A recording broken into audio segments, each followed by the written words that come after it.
Irmãos amados, nós vamos abrir então a palavra de Deus no Evangelho de Jesus Cristo, conforme o relato de Lucas. Lucas capítulo 13. Lucas capítulo 13, leremos dos versos 1 ao 9.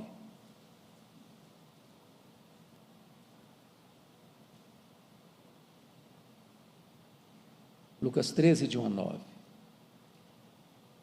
Naquela mesma ocasião, chegando alguns, falavam a Jesus a respeito dos galileus, cujo sangue Pilatos misturara com os sacrifícios que os mesmos realizavam. Ele, porém, lhes disse: pensais que esses galileus eram mais pecadores do que todos os outros galileus por terem padecido essas coisas? Não eram, eu vou-lo afirmo.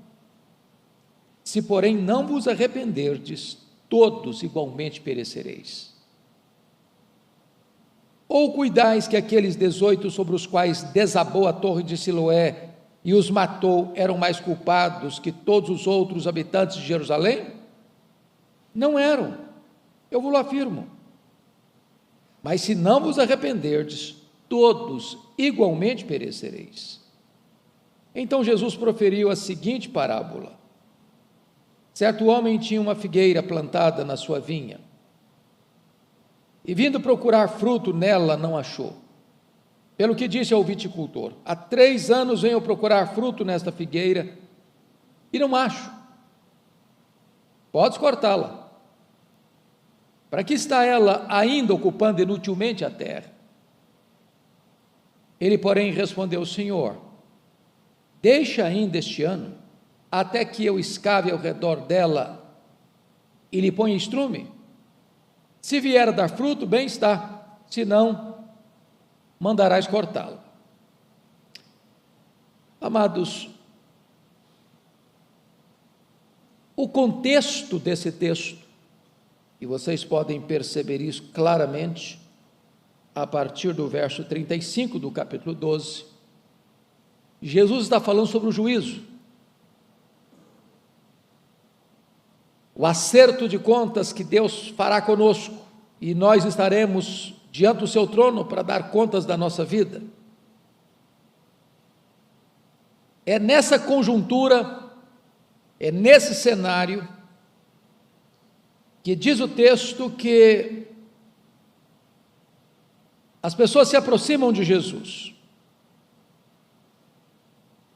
O texto não diz quem, só diz alguns, falando com Jesus a respeito daqueles galileus que foram massacrados por Pilatos, quando eles estavam sacrificando. E Pilatos cruelmente não só os matou, mas misturou o sangue deles com o sangue dos sacrifícios que eles ofereciam. A pergunta é, por que eles trouxeram esse assunto para Jesus?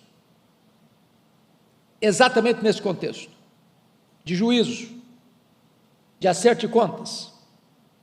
Talvez 3 motivações pudessem ter guiado essas pessoas.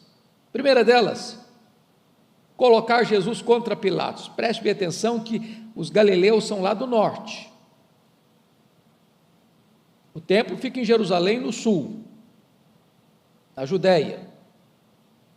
Lá no norte, quem governa é Herodes Antipas. Aqui no sul, quem governa, na Judéia, em Jerusalém, é um governador romano, Pôncio Pilatos. Talvez a motivação de quem trouxe esse assunto fosse esse: se Jesus emitir qualquer juízo, crítica, oposição ao ato cruel de Pilatos, ele pode receber o mesmo destino que esses galileus. Muitas pessoas que chegavam para Jesus com perguntas ou informações tinham esse propósito de colocar Jesus numa situação embaraçosa, num beco sem saída, pegá-lo no contrapé. Talvez essa era uma das motivações. Se Jesus, não, ele foi cruel mesmo, ele foi um assassino frio e desumano mesmo, talvez ele se colocasse diante desse homem terrivelmente cruel e recebesse o mesmo destino desses galileus. Talvez uma segunda motivação, imaginando que a motivação era boa, essas pessoas queriam alertar Jesus sobre as atrocidades de Pilatos, para que ele tivesse cautela, para que ele tivesse cuidado, para ele não se posicionar publicamente contra esse homem, que era o governador romano naquela época.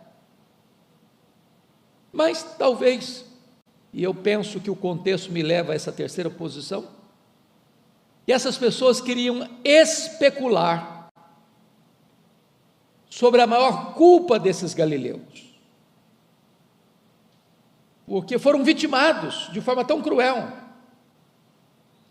E sabe, irmãos, esta questão ainda hoje é muito recorrente. Quando as pessoas enfrentam uma tragédia, um terremoto, um tsunami, uma explosão como aconteceu dia 4 agora em Beirute, ou uma pandemia como essa que só no Brasil já ceifou mais de 110 mil pessoas, há muita gente que fica especulando por que fulano morreu. E às vezes, ao especularem por que elas morreram, ainda querem tirar vantagem disso. Eu estou vivo. Se eu estou vivo, eu sou melhor que ele. Ele morreu, eu não. Ele foi massacrado, eu não.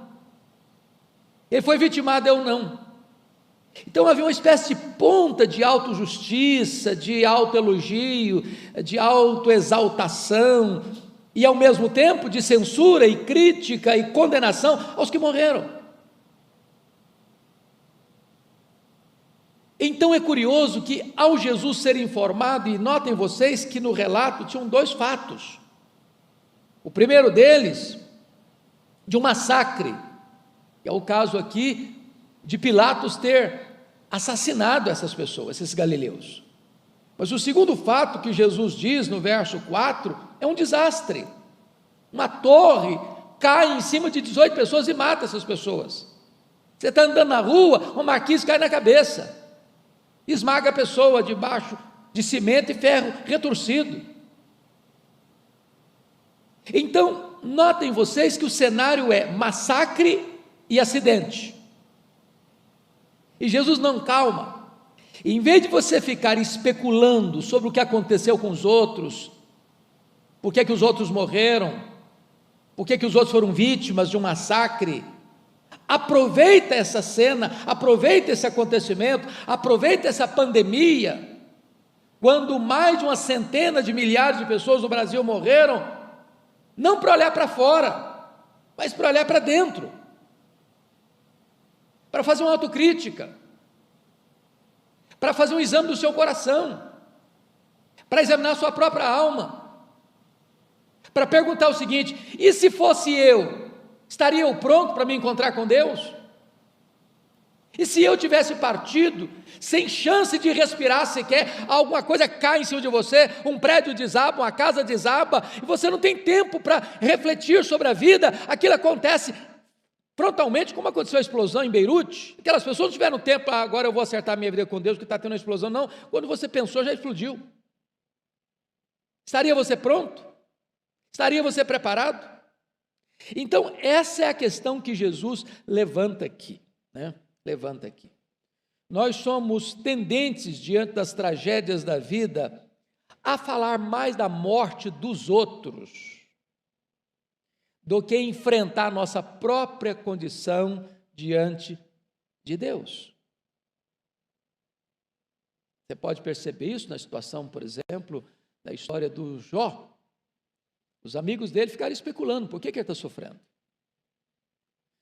E talvez, irmãos, seria muito honesto da sua, da minha, da nossa parte hoje, dizer o seguinte: tem muita gente melhor do que nós, que já morreu da Covid-19, melhor do que nós. muita gente mais piedosa do que nós foi ceifada. O fato de você e eu estarmos vivos hoje, 23 de agosto de 2020, não significa que nós somos melhores do que aqueles que foram ceifados. Não podemos chegar a essa conclusão. Os amigos de Jó disseram que ele estava sofrendo porque ele deveria ter feito coisa errada. E há muitas pessoas que pensam que quando alguém é vítima de uma tragédia, de um acidente, de uma coisa trágica, passou por isso porque também devia ter coisa errada na vida dela. E Jesus, não, nada disso. Essas pessoas não eram mais culpadas, essas pessoas não eram mais pecadoras, e Jesus aproveita o momento para dizer o seguinte: se vós não vos arrependerdes, todos igualmente perecereis. Então não usa a tragédia do outro para se julgar melhor do que o outro, usa a tragédia que aconteceu com o outro para examinar o seu próprio coração e chegar à conclusão: se eu não me arrepender, eu estou numa situação pior do que a dele, eu vou perecer. Essa tendência de querer buscar o pecado do outro para explicar o sofrimento do outro é muito recorrente nos evangelhos. Lá em João 9, quando os discípulos viram um homem cego de nascença, logo perguntaram: Senhor, quem pecou, ele ou seus pais, para que nascesse cego? Jesus, nem ele, nem seus pais. Não faça essa ligação de causa e efeito tão direta entre pecado e sofrimento, pecado e doença, culpa e tragédia. Homens santos de Deus morreram de forma trágica. Pega um João Batista, degolado. Pega um Estevão, apedrejado. Pega um Paulo, degolado. Pega um Pedro, crucificado de cabeça para baixo. Então, temos que ter mais sensibilidade para não chegarmos a conclusões equivocadas acerca dos outros. Aproveitemos essa situação para examinar o nosso próprio coração. Todos nós somos culpados diante de Deus, até que nos arrependamos verdadeiramente dos nossos pecados. Agora, notem comigo os versos 3 e 5. Vamos ler juntos o verso 3 e 5, porque eles são bem, repetindo um ao outro. Pode ler o 3 comigo, vamos lá? Não eram, eu vou-lo afirmo, se porém não vos arrependerdes, todos igualmente perecereis. Não eram o quê? Não eram mais pecadores. Agora, notem vocês que a pergunta não é mais se eram mais pecadores, mas se eram mais culpados no verso 4. Uma coisa é pecador, outra coisa é culpado. Olha a resposta do verso 5. Vamos ler juntos? Não eram, eu vou-lo afirmo, mas se não vos arrependerdes, todos igualmente perecereis. Meus irmãos, o que Jesus está querendo dizer aqui diante de tragédia e diante de acidente? A tragédia da morte dos galileus, o acidente dos 18 que morreram com a torre de Siloé. Pecadores culpados. O que Jesus está querendo mostrar para nós que a falta de arrependimento é pior do que alguém que sofre uma tragédia ou alguém que sofre um acidente. Não tem nada mais grave, não tem nada mais perigoso, não tem nada mais desastroso para a vida humana do que levar a vida sem reflexão e não parar para um sincero, profundo e real arrependimento. Porque nós podemos tocar a vida, está tudo bem, está tudo bem, está tudo bem, está tudo bem, e às vezes nós vamos levando, sem parar. E o que é arrependimento? Primeiro, implica no seu entendimento. Eu reconheço que o que eu estou fazendo, estou falando, estou deixando de fazer é errado.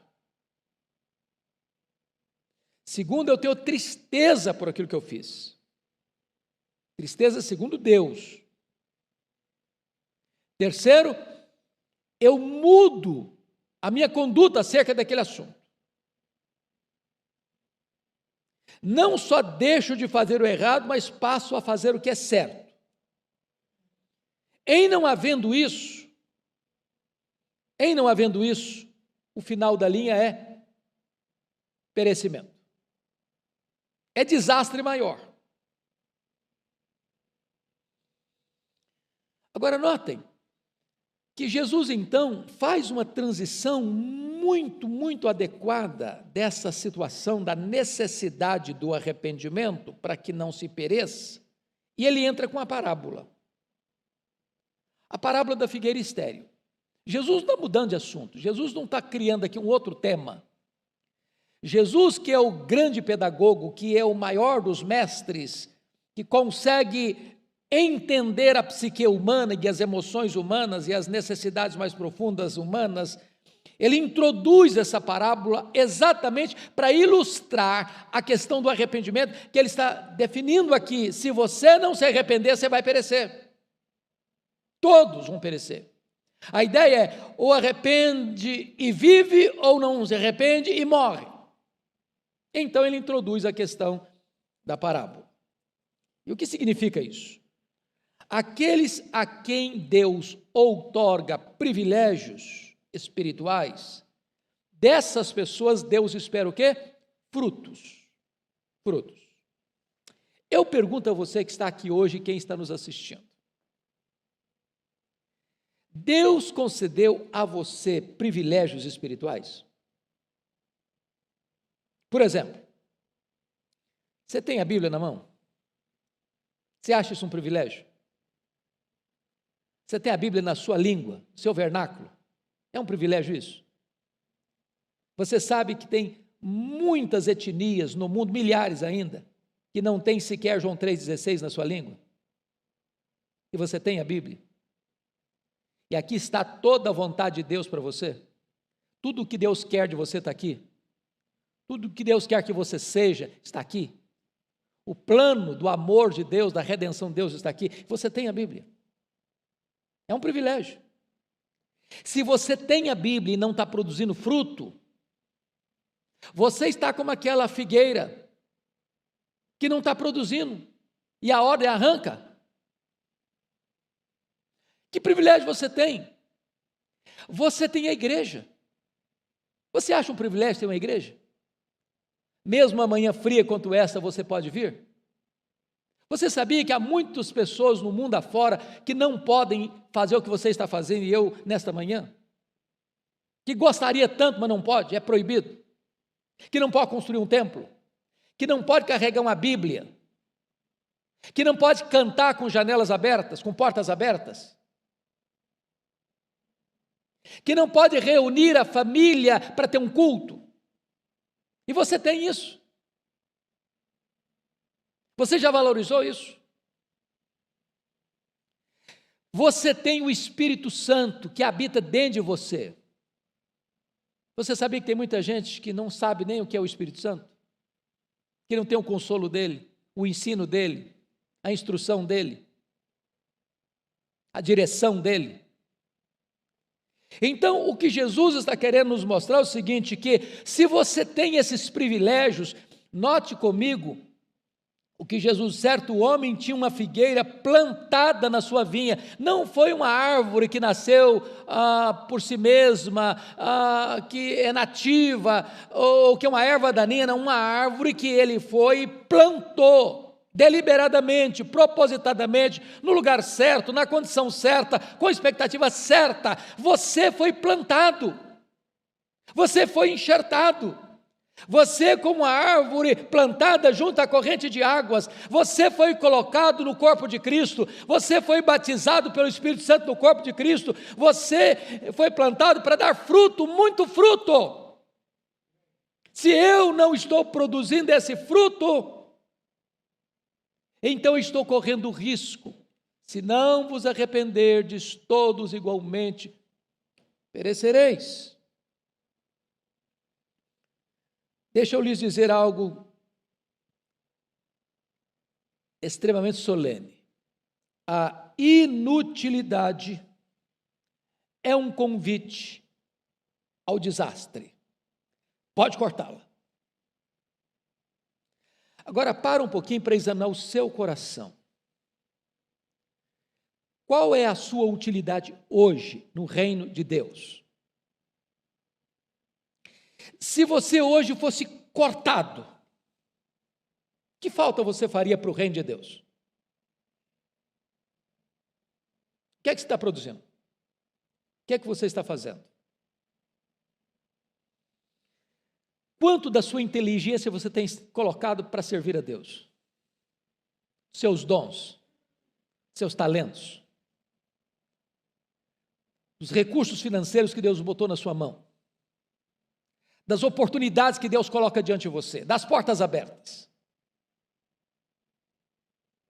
Quão útil você tem sido nas mãos de Deus? Dentro da sua casa, dentro da sua família, lá no seu trabalho, lá nas suas relações interpessoais. Preste bem atenção nisso. A inutilidade é um convite para o desastre. Pode cortá-la. Foi a ordem. Mas mais, segundo lugar, nada que só extrai pode sobreviver. Aquela figueira estava no meio da vinha. Quando você planta uma árvore no meio de outras plantações, obviamente ela suga do solo elementos que poderiam ser distribuídos com as outras árvores. Então, se aquela figueira estava plantada junto no meio das vinhas e ela não estava produzindo nada, ela estava só sugando, mas não produzindo. E quando você só extrai e não faz nada e não produz nada, é impossível sobreviver. Talvez um bom exemplo disso, o que acontece com o Mar Morto. Vocês sabem que o Mar Morto é um lago de águas salgadas. Se o mar Atlântico, Pacífico tem 2%, 3% no máximo de sal, o Mar Morto tem 33% de sal. É um lago salgado. Recebe a água doce do Jordão, mas não distribui água. E o Mar Morto está morrendo. Década após década você vê o recuo, o enxugamento do Mar Morto. Porque é um princípio espiritual. Quem só recebe e não dá, morre. A pergunta hoje talvez seria esta: você tem recebido de Deus instrução, palavra, consolo, sustento, providência, cuidado, livramento? Contabiliza as bênçãos de Deus na sua vida. A pergunta é: o que você está fazendo com isso? Quanto você está produzindo para o reino de Deus em virtude daquilo que você tem recebido de Deus? Esta é a questão que Jesus está tratando aqui. Mas veja comigo, por gentileza, algo sublime, diante da ordem peremptória: pode cortá-la. Para que está ela ainda ocupando inutilmente a terra? Olha a intervenção dos versos 8 e 9, eu peço que você leia comigo os versos 8 e 9. Pode ler comigo? Vamos juntos? Ele, porém, respondeu: Senhor, deixa ainda este ano, até que eu escave ao redor dela e lhe põe estrume. Se vier a dar fruto, bem está, se não, mandarás cortá-la. Aqui eu consigo entender e ver, e vocês também, o que nós poderíamos chamar de o evangelho da segunda oportunidade. Irmãos, se não fora a misericórdia de Deus, diz a Bíblia, nós seríamos o quê? Consumidos. Você acha você uma pessoa complicada? Honestamente, senhor, eu sou meio complicadinho. Ou só eu que acho isso de mim mesmo?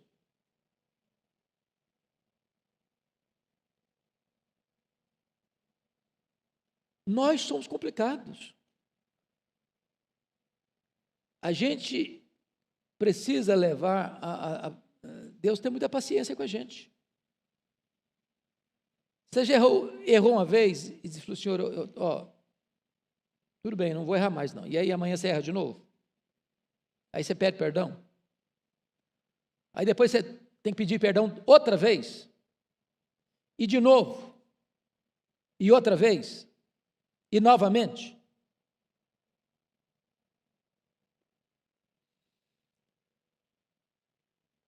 Imagine você se Deus fosse absolutamente radical conosco. Corta! Senhor, dá mais um tempo. Corta! Senhor, deixa mais um tempo. Vamos dar mais um ano. Pensa comigo em João Marcos, ele abandona Paulo e Barnabé, lá em perto da Panfilha. E Deus poderia ter dito para o Marcos, olha, chega. Abandonou? Nunca mais. Deus dá uma nova chance para ele. Paulo não deu não, mas Deus deu. E o Marcos foi aquele homem de Deus tão precioso, escreveu o primeiro evangelho. Pense comigo num Pedro, que nega Jesus. E Jesus vai ao encontro dele, para restaurá-lo, para colocar o cajado de pastor de volta na mão dele. Eu não sei como é que você veio aqui hoje, mas quem sabe hoje Jesus está dizendo o seguinte, olha, eu estou te dando mais uma chance. Eu estou te dando mais uma oportunidade. Eu quero que você se levante. Eu quero que você se arrependa. Eu quero que você se volte para mim. Eu quero que você seja útil. Eu quero que você seja frutífero. Eu não quero que você seja cortado, eu não quero que você seja arrancado. Eu quero que você produza muito fruto para a glória de Deus. Hoje o Senhor está lhe dando mais uma chance de se levantar, de ser restaurado, de ser limpo, de ser transformado, de ser cheio do Espírito Santo.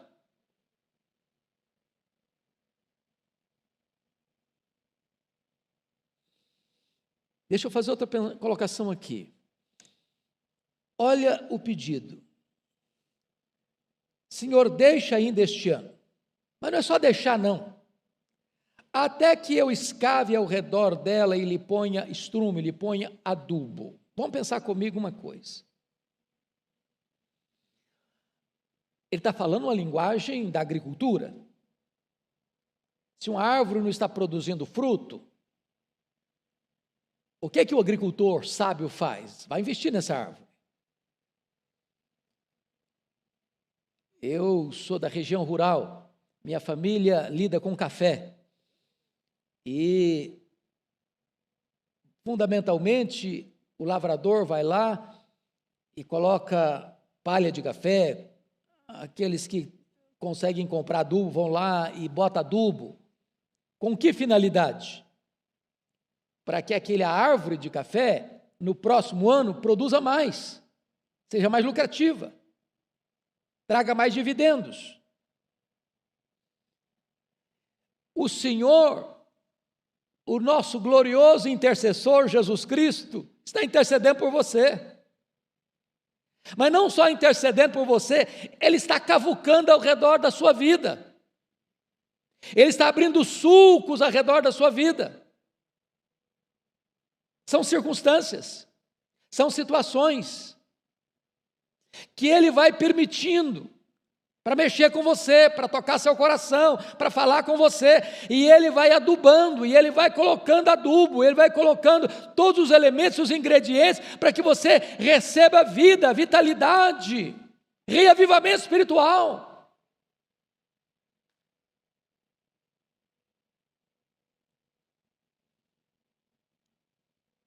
Deixa eu fazer uma pergunta. Você hoje tem consciência de que o Senhor Jesus, domingo após domingo, tem adubado a sua vida? Com um ingrediente riquíssimo da palavra de Deus? Ele tem nos exortado, Ele tem nos ensinado, Ele tem nos doutrinado, Ele tem nos ensinado, Ele tem nos confrontado, Ele tem nos exortado, Ele tem nos divertido, Ele tem nos colocado de pé. Ele tem nos soprado do poder do seu Espírito. E o Senhor mais uma vez está fazendo isso hoje aqui de manhã com você e comigo. Ele está dizendo o seguinte: eu não quero que você continue infrutífero. É hora de produzir. É hora de ser uma bênção. Que as pessoas, ao chegarem em você, encontrem frutos que alimentem a elas. Vocês se lembram daquela outra situação, e aí não é parábola, é um fato que aconteceu. Jesus estava aí do caminho de Betânia para Jerusalém, de Jerusalém para Betânia, e diz a Escritura que estão caminhando e de repente uma figueira bonita, cheia de folhas, e Jesus com fome, se aproxima dela, e abre as folhas aqui, abre os galhos ali, e não encontra um figo sequer. E Jesus amaldiçoou aquela figueira, e ela secou até a raiz. Quantas vezes a nossa vida até atrai as pessoas, tem muitas folhas, e as pessoas estão famintas, e elas se aproximam procurando algo em que elas possam encontrar alimento, força, ânimo para a vida. E elas abrem os galhos, e elas olham atrás das folhas, e não conseguem encontrar frutos.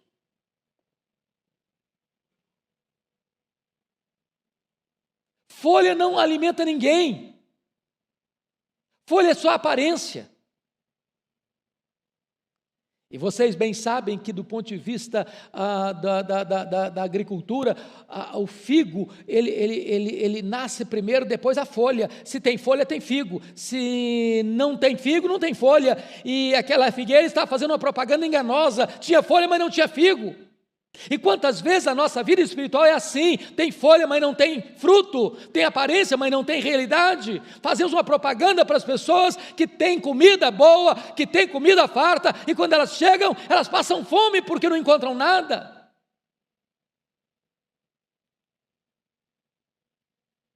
Deixa, Senhor, mais um tempo, deixa mais um ano, eu vou escavar, eu vou colocar estrumo, vou colocar adubo.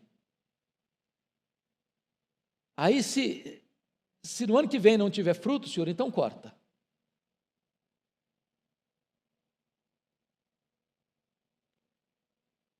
Você pode ler de novo o verso 9 comigo? E eu quero terminar aqui. Vamos juntos? Se vier a dar fruto, bem está. Se não, mandarás cortá-lo. O ponto é o seguinte: existe uma oportunidade final.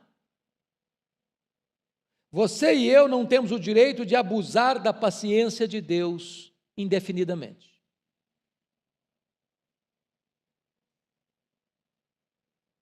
Se depois desse investimento, da intercessão, da ação, de cavar, de adubar, ainda não encontrar fruto, corta.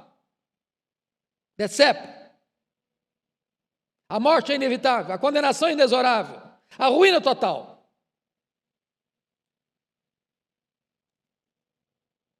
Qual é a sua condição hoje? Ou melhor, qual é a sua decisão hoje?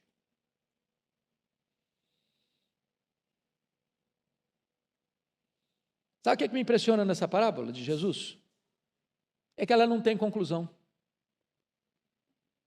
Eu não sei o que aconteceu. Eu não sei o que aconteceu.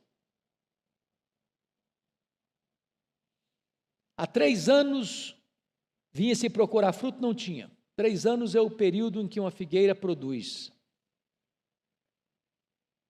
Está madura para produzir, está pronta para produzir. Deixa mais um ano. Mais um ano, mais este ano. Até que eu escavo ao redor dela e lhe ponha estrume. Se vier a dar fruto, bem está, se não, corta. Eu não sei se ela produziu fruto. Mas por que essa parábola não tem conclusão? Sabe por quê? É porque esta figueira tem nome. Esta figueira é você. Esta figueira sou eu. Quem vai dar a resposta é você, sou eu, somos nós. O que o Senhor vai encontrar na nossa vida? Eu, porém, vos digo, se não vos arrependerdes, todos igualmente perecereis. Mas o Senhor está nos dando todos os elementos e todas as oportunidades para que não sejamos um desastre, mas para que sejamos frutíferos para a glória do seu nome.